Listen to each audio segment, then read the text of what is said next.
So now let's talk about AR-15s. A lot of people want to ban them after Uvalde, but others don't want that. They say the AR-15 is an effective tool for ranchers and farmers in South Texas, especially when it comes to protecting their land and crops from wild hogs. RJ Matke spoke with a government wildlife official and a local rancher who want more gun regulations, but don't want to eliminate the AR-15s. Joseph Meyer works with South Texas farmers and ranchers who hires helicopter service to shoot and kill feral hogs. The AR-15 is used quite a bit from the air and from the ground. The AR-15 is also used by state wildlife officials who conduct daily operations to control the wild hog population. So ground shooting not only removes individual pigs, but also sends a signal to other pigs in the sounder that that's not a safe place. Mike Bodenchuk is the state director for the Cooperative Texas Wildlife Services program.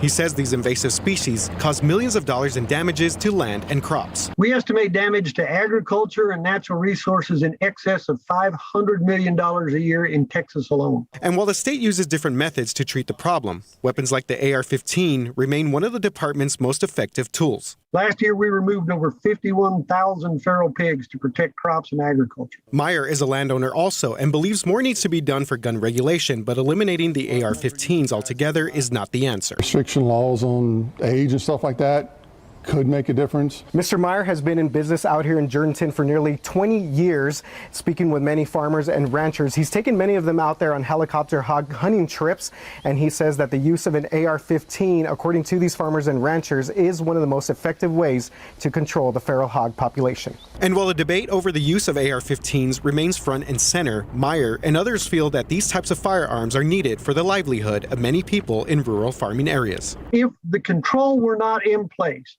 both landowners and government control, we would lose some of our agricultural production, which is our second biggest commodity in Texas. RJ Matke, KSAT 12 News.